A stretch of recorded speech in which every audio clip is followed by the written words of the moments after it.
This is gonna be our bottoms up press. The bottoms up press requires a kettlebell. You could do this with odd implements, and you could have like a child or a bowling ball resting in your palm. It kind of works, but kettlebells work really uniquely well for this. The goal with the bottoms up press is gonna be that we're holding the handle, the kettlebell ball is resting or it's kind of floating above the hand, and we just press it overhead and pull it back down. So this is the first time that Susan and I have worked on this skill together, so this is going to be a little bit, it might look a little funky, but I'm going to give you guys a couple of the fixes for the errors that tend to come up when we're getting started. So I'm just going to have you go for 2 presses to start with.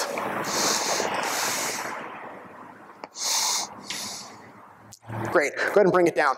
If that looked really good to you, you're seeing the right stuff. That was really good. With the bottoms up press, we don't ever need it to be perfectly smooth, because this is not a strength skill as much as it is a stability skill. It's really good for the small muscles in the shoulder. I'm gonna now have Susan go to her left side, which might be her weaker side. This could be kind of interesting.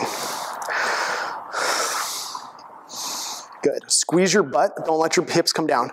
Stay tall all the way through. No push press to this, stay strict. Good, go ahead and relax. Oh, that failure at the end, that was awesome, great. So here's rule number 1 when you set up for the bottoms up press. Set your grip and your hand position while the kettlebell's still on the ground, because what this is gonna allow you to do is drive that webbing of your thumb onto the kettlebell, wrap the fingers. I like to wrap pinky first, and then you can actually twist your wrist so that there is a straight line through the kettlebell up the forearm to the elbow. That way you know the kettlebell is stacked perfectly on top of your wrist, and you're not fighting for balance, you're just trying to maintain it. So go ahead and bring it up. Okay, so let's go for 2 again on the left side. This is where we ran into the issue last time. So tall legs, there you go. Good, smooth, no rush, and pull it back down. There we go, great. So rule number 1, right? Set the grip while the kettlebell is on the ground. Second tip, try looking at the kettlebell. For me, looking at the kettlebell makes it so much better for me.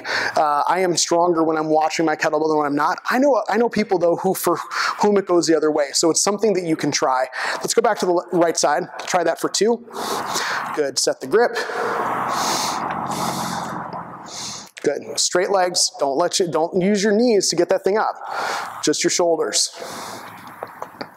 Good, that was great, that was easy. So go ahead and bring it down. So then what I'm gonna do, last couple of reps here for Susan, we're gonna challenge that by just going about 4.5 pounds heavier from a 10 kilo kettlebell to a 12 kilo kettlebell. So now all the things matter. 1, you've gotta set your grip really well down at the bottom, and I want you to watch it this time. Good. So all that left hand did was help her bring it up. She didn't reposition at all. Eyes on. There you go. Good. So this is a really appropriate amount of challenge. There's nothing wrong there. Sweet. Go ahead and bring it down. Pause for a second before you go to left.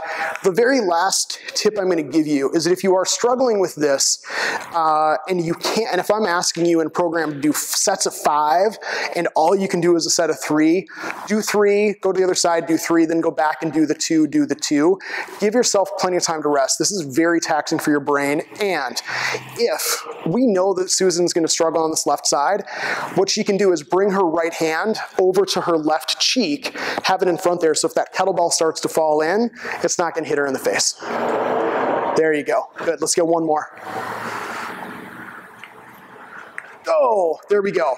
Bottoms up press, a really good example of where a little bit of technique, a little bit of skill is gonna really unlock that next level. Just in case you're worried guys, Susan should absolutely be doing her bottoms up presses with that 12 kilo kettlebell and working up to sets of 5 or 6 and then jump up a little bit higher, but that is totally her working weight. These don't have to look perfect. A little bit of struggle, a little bit of effort to stabilize is a really good thing.